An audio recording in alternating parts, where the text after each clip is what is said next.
Olá, meu amigo, minha amiga, meu irmão, minha irmã, todos bem? Vamos dar continuidade aqui ao livro de Atos, né?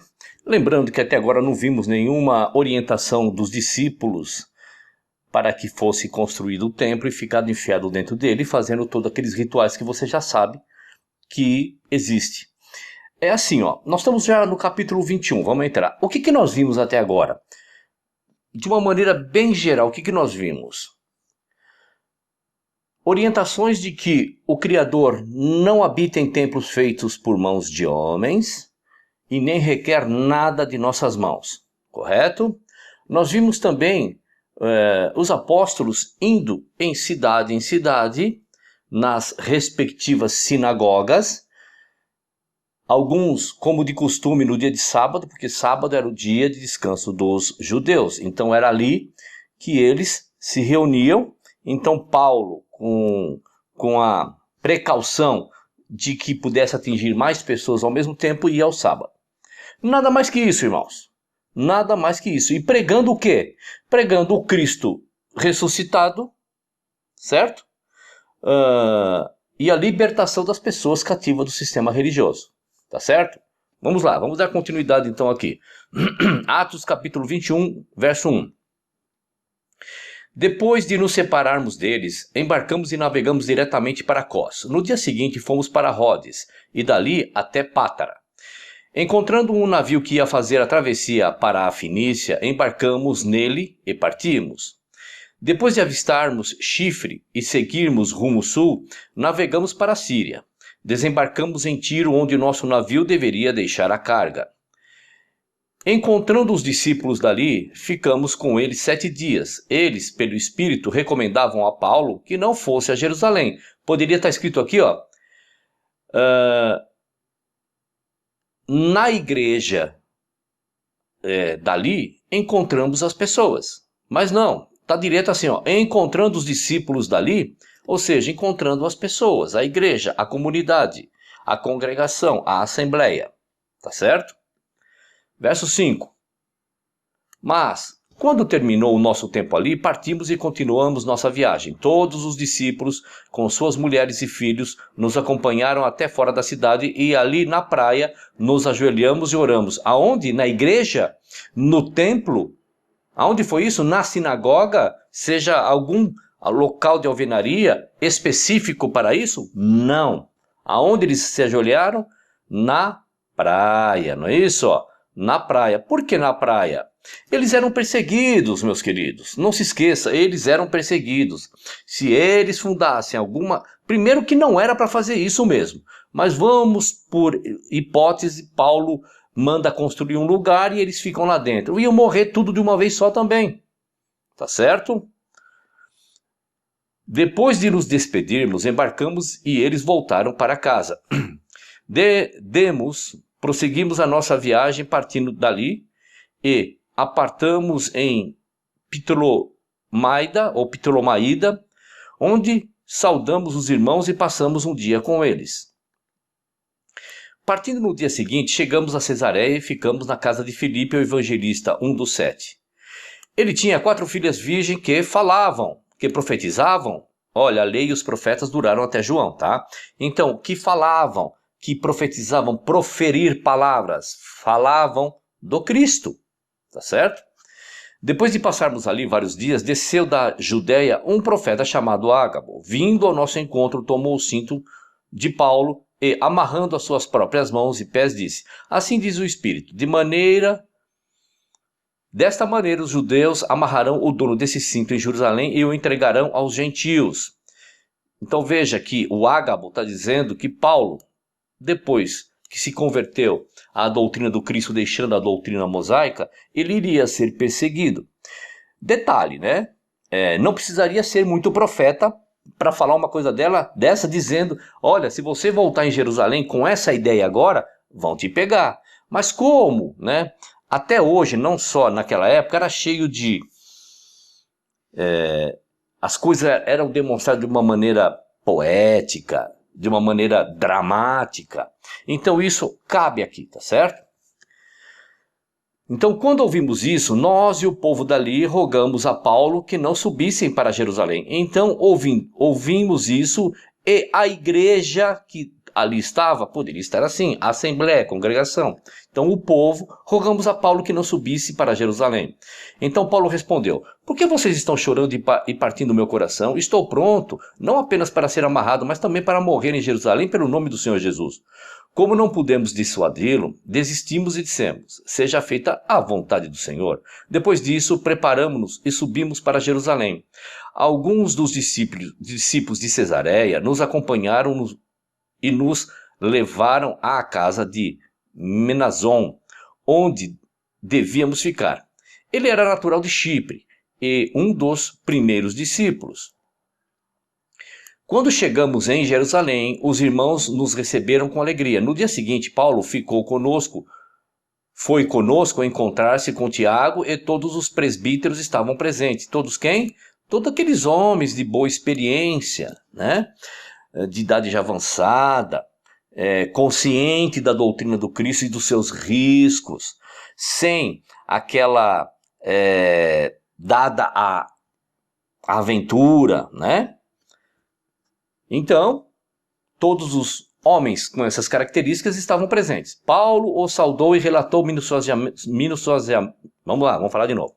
Paulo saudou e relatou minuciosamente o que Deus havia feito entre os gentios por meio do seu ministério.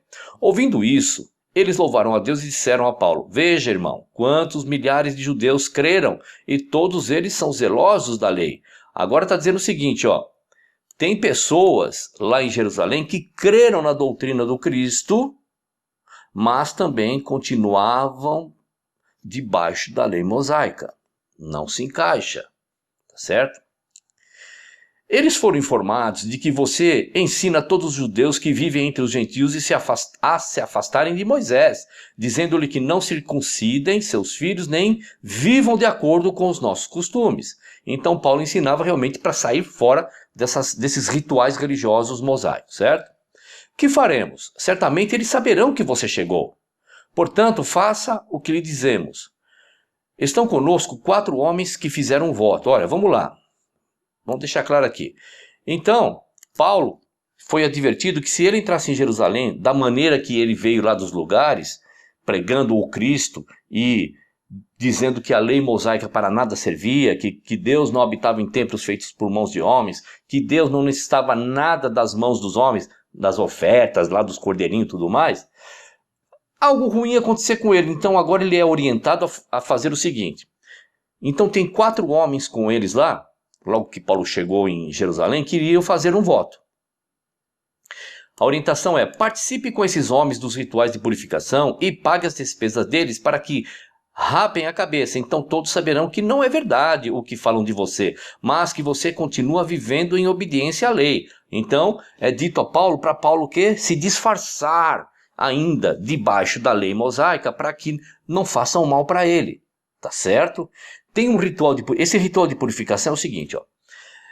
Na época do Cristo, as pessoas que vinham de fora e queria ir ao templo, não lá na nave do templo, como você se ajoelha, não, os arredores que você já conhece, né? Tinha que fazer um ritual de purificação, porque entendia-se que eles estavam contaminados com as coisas de outras nações. Então tinha que passar 7 dias de purificação antes de entrar no templo, tá? Então, Paulo foi orientado para fazer isso, para fazer todas as coisas, estar junto com as pessoas, pagar o voto que aquelas pessoas iam fazer, e as pessoas do lado iam ver e falar assim: esse cara ainda segue a lei de Moisés, então tudo bem. Tá certo? Verso 25. Quanto aos gentios convertidos, já lhe escrevemos a nossa decisão de que eles devem abster-se da comida sacrificada aos ídolos, do sangue da carne de animais estrangulados e da imoralidade sexual. No dia seguinte, Paulo tomou aqueles homens e purificou-se juntamente com eles, ou seja, ficou o templo, aquele ritual de purificação, junto com os homens. Tá certo? Depois foi ao templo para declarar o prazo de cumprimento dos dias da purificação e da oferta que seria feita individualmente em favor deles. Ora, alguns dizem assim, ó, pegando esse verso isoladamente: tá vendo? Paulo ia no templo, Paulo fazia as leis de Moisés, dava oferta, pagava oferta. Gente, lendo aqui, ó, linearmente, Paulo fez isso para quê? Ele não quer sofrer, ninguém quer sofrer, nem você, nem eu, ninguém quer sofrer até antes do tempo. Lembra do Cristo? Pai, afasta de mim esse cálice, mas, todavia, seja feita a tua vontade e não a minha. Nem o Cristo queria sofrer. Tá certo? Ninguém quer. Então Paulo usou desse artifício de fingir que ainda estava praticando as coisas da lei de Moisés para poder entrar em Jerusalém e provavelmente iria falar com Pedro, com os apóstolos, alguma coisa assim. Tá certo? Agora já é uma especulação minha, mas a verdade a especulação que estou dizendo é dele que se encontrar com Pedro e tal. Mas ele foi para Jerusalém, ele tinha que tomar cuidado. Tá certo? Vamos lá. Quando já estavam para terminar os 7 dias, alguns judeus da província da Ásia, vendo Paulo no templo, agitaram toda a multidão e o agarraram, gritando: Israelitas, ajudem-nos! Este é o homem que ensina a todos em toda parte contra o nosso povo, contra a nossa lei e contra este lugar. Além disso, ele fez entrar gregos no templo e profanou este lugar. Então, vamos raciocinar aqui. Então não adiantou absolutamente nada Paulo tentar se disfarçar de judeu, cumpridor da lei de Moisés, porque pegaram ele lá e falaram não. Porque a fama de Paulo já era bem conhecida em Jerusalém, do que ele estava fazendo nas outras províncias. Tá certo? Então não dá para dizer que Paulo está apoiando a ida ao templo, construir templo e fazer essas coisas. Veja que a atitude de Paulo foi amenizar a situação de perigo dele, certo? Não antecipar o sofrimento dele, mas não adiantou, foi pego. Vamos lá. Verso 29. Anteriormente, eles haviam visto o efésio Trófimo na cidade com Paulo e julgaram que Paulo o tinha introduzido no templo. Toda a cidade ficou alvoroçada e juntou-se uma multidão, juntou-se uma multidão. Vamos ler de novo. Toda a cidade ficou alvoroçada e juntou-se uma multidão. Agarrando Paulo, arrastaram-no para fora do templo e imediatamente as portas foram fechadas. Tentando eles matá-lo, chegaram notícias ao comandante das tropas romanas de que toda a cidade de Jerusalém estava em tumulto. Ele reuniu imediatamente alguns oficiais e soldados e com eles correu para o meio da multidão. Quando viram o comandante e os seus soldados, pararam de espancar Paulo. O comandante chegou, prendeu-o e ordenou que ele fosse amarrado com 2 correntes. Então perguntou quem era ele e o que tinha feito. Alguns da multidão gritavam uma coisa, outros gritavam outra. Não conseguindo saber ao certo o que havia acontecido por causa do tumulto, o comandante ordenou que Paulo fosse levado para a fortaleza. Quando chegou às escadas, a violência do povo era tão grande que ele precisou ser carregado pelos soldados. Então veja, Paulo não queria ser espancado antes do tempo, então por isso que ele fez toda aquela encenação, tá certo? A multidão que o seguia continuava gritando: acaba com ele! Quando os soldados estavam para introduzir Paulo na fortaleza, ele perguntou ao comandante: posso dizer-te algo? Você fala grego? Perguntou ele. Não é você o egípcio que iniciou uma revolta e há algum tempo levou 4.000 assassinos para o deserto? Paulo respondeu: sou judeu, cidadão de Tarso, cidade importante da Cilícia. Permite-me falar ao povo. Tendo recebido permissão do comandante, Paulo levantou-se na escadaria e fez sinal à multidão. Quando todos fizeram silêncio, dirigiu-se a eles em aramaico. Bom, terminamos aqui o capítulo 21, né? Então, Paulo jamais iria se associar num lugar onde assassinou Cristo e agora estava perseguindo aqueles que seguiam a doutrina do Cristo, certo? Vamos lá. Atos capítulo 22, vamos continuar. Verso 1. Irmãos e pais, ouçam agora a minha defesa. Quando ouviram que lhes falava em aramaico, ficaram em absoluto silêncio. Então Paulo disse: sou judeu, nascido em Tarso da Cilícia, mas criado nessa cidade. Fui instruído rigorosamente por Gamaliel na lei de nossos antepassados, sendo tão zeloso por Deus quanto qualquer de vocês hoje. Persegui os seguidores desse caminho até a morte, prendendo tanto homens como mulheres e lançando-os na prisão. Como podem testemunhar o sumo sacerdote e todo o conselho, de quem cheguei a obter cartas para seus irmãos em Damasco e fui até lá, a fim de trazer essas pessoas a Jerusalém como prisioneiras para serem punidas. Por volta do meio-dia, eu me aproximava de Damasco, quando de repente uma forte luz vinda do céu brilhou ao meu redor. Caí por terra e ouvi uma voz que dizia: Saulo, Saulo, por que você está me perseguindo? Então perguntei: quem és tu, Senhor? Ele respondeu: eu sou Jesus, o Nazareno, a quem você persegue. Os que me acompanhavam viram a luz, mas não entenderam a voz daquele que falava comigo. Assim perguntei: que devo fazer, Senhor? Disse o Senhor: levante-se e entre em Damasco, onde lhe será dito o que você deve fazer. Os que estavam comigo me levaram pela mão até Damasco, porque o resplendor da luz me deixara cego. Um homem chamado Ananias, piedoso segundo a lei, e muito respeitado por todos os judeus que ali viviam, veio ver-me e, pondo-se junto a mim, disse: irmão Saulo, recupere a visão. Naquele mesmo instante pude vê-lo. Então ele disse: o Deus dos nossos antepassados o escolheu para conhecer a sua vontade, ver o justo e ouvir as palavras de sua boca. Você será testemunha dele e de todos os homens daquilo que viu e ouviu. E agora, que está esperando? Levante-se, seja batizado e lave seus pecados invocando o nome dele. Vamos lá. Levante-se, seja introduzido na doutrina do Cristo. E agora não venha me falar: olha, tá vendo, ele entrou na água, porque está escrito lave seus pecados. Se desfaça dele, tá certo? Nada mais que isso, tá bom? Quando voltei a Jerusalém, deixa eu voltar aqui, mesmo porque tudo que nós já lemos até agora, não dá para dizer que ele entrou num tanque batismal, num rio, seja lá onde for, tá certo? Quando voltei a Jerusalém, estando eu a orar no templo, caí em êxtase. Estava eu ao quê? A falar no templo. Eu estava falando lá no templo, né? Lembra, né? De que nós já lemos que ele está narrando o que aconteceu com ele. Narrando no templo, caí em êxtase e vi o Senhor que me dizia: depressa, sai de Jerusalém imediatamente, pois não aceitarão o seu testemunho a meu respeito. Eu respondi: Senhor, esses homens sabem que eu ia de uma sinagoga a outra, a fim de prender e açoitar os que creem em ti. E quando foi derramado o sangue da tua testemunha Estevão, eu estava lá dando minha aprovação e cuidando das roupas dos que o matavam. Então o Senhor me disse: vá, eu o enviarei para longe aos gentios. A multidão ouvia Paulo até que ele disse isso. Então todos levantaram a voz e gritaram: tire esse homem da face da terra, ele não merece viver.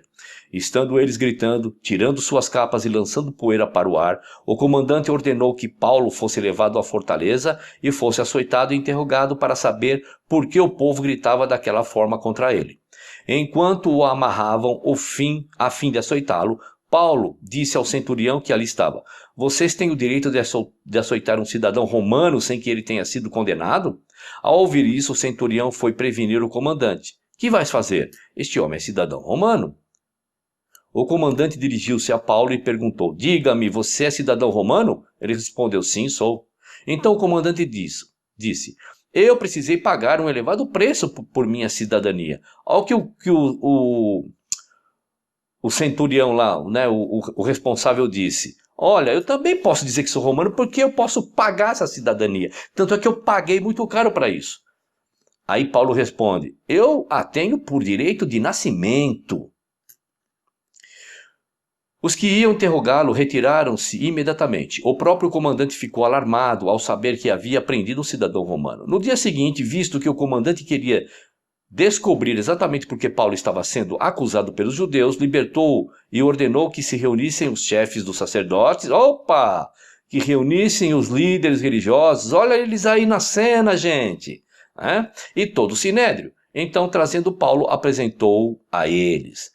Terminamos aqui o capítulo 22, né, do livro de Atos, e absolutamente nada de orientação de guardar sábado, guardar domingo, ficar dentro de templo, ser dizimista, ofertante.